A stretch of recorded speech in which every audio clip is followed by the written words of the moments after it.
1999 ஒரு பெண்ணின் கனவில் வந்த அம்பிகை திருமியச்சூர் ஆலயத்தில் உள்ள தனக்கு ஒரு தங்க கொலுசு வேண்டும் என்று கேட்டிருக்கிறாள். கண்களை மூடி திறந்தாலும் கனவில் தோன்றிய அம்பிகையின் திருக்கோல காட்சியும் அவள் தனக்கு தங்க சங்கிலி கேட்ட அசரீரியும் அப்பெண்ணின் காதுகளில் ஒலித்துக் கொண்டே இருந்தது. இதனைத் தொடர்ந்து ஆலய அர்ச்சகர்களை தொடர்பு கொண்டு கேட்டபோது அம்மனின் சிலையில் தங்க கொலுசு அணிவிப்பதற்கான அமைப்புகள் இல்லை என்று தெரிவித்திருக்கின்றனர். மீண்டும் அந்த பெண் தன் கனவில் அம்பிகை கேட்டதை கூறவே அர்ச்சகர்களும் சிலையை ஆழ்ந்து பரிசோதித்த போது கால்களில் கொலுசு அணிவிப்பதற்காகவே அமைக்கப்பட்ட ஒரு துளை காணப்பட்டது. அம்பிகையின் ஆடைக்கேற்ப தங்க கொலுசு அணிவிக்கப்பட்டது.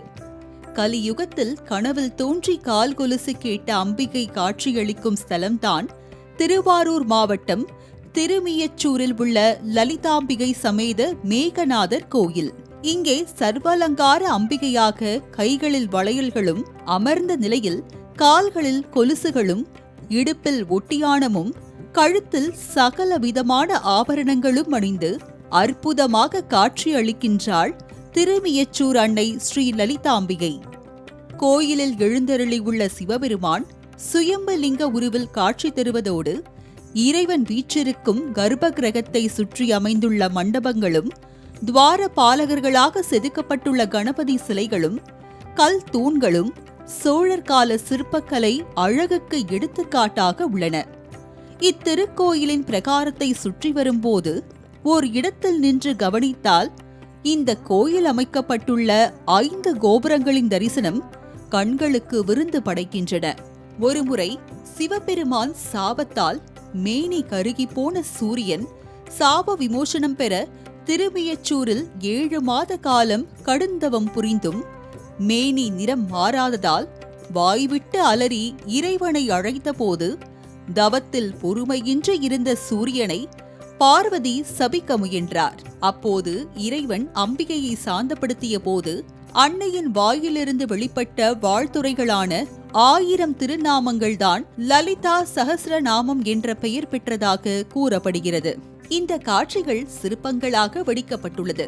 அதில் பார்வதியை சாந்த நாயகியாக இருக்க சொல்லி சிவபெருமான் வேண்டுவது போன்ற வடிவில் காணப்படும் சிற்ப அழகை வேறு எங்கும் காண முடிவதில்லை.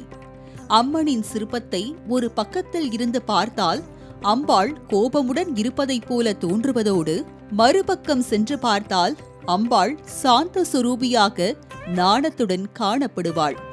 இக்கோயிலுக்கு செல்பவர்கள் நேரில் சென்று பார்த்து ரசிக்க வேண்டிய சிற்பமாக இது சிறப்புடன் காணப்படுகிறது.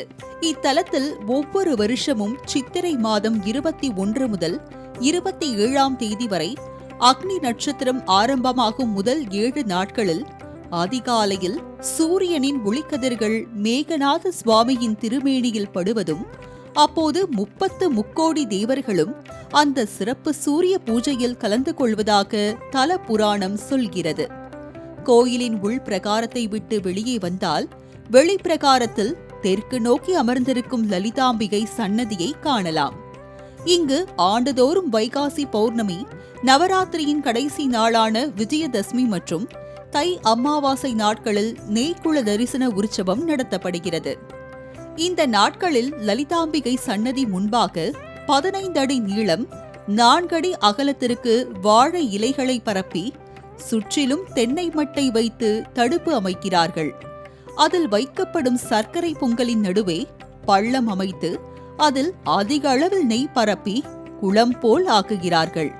அதற்கு பிறகு லலிதாம்பிகைக்கு சிறப்பு அபிஷேகங்கள் நடத்தப்பட்டு அலங்காரங்கள் முடிந்து திரை விலக்கப்படும் போது சர்வ அலங்காரத்தில் ஜொலிக்கும் அம்பாளின் திருமுகம் அந்த நெய்க்குளத்தில் தெரியும்.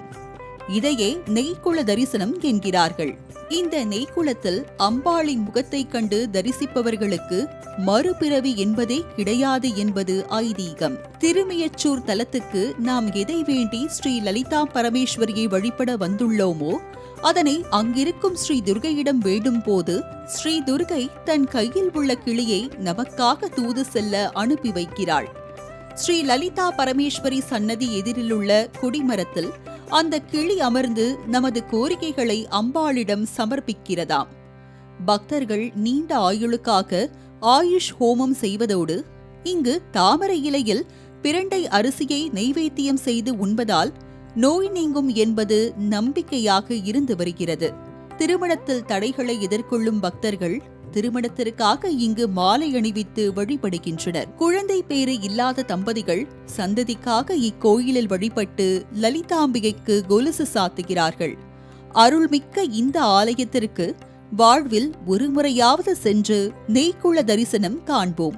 அன்னையின் அருளை பெறுவோம்.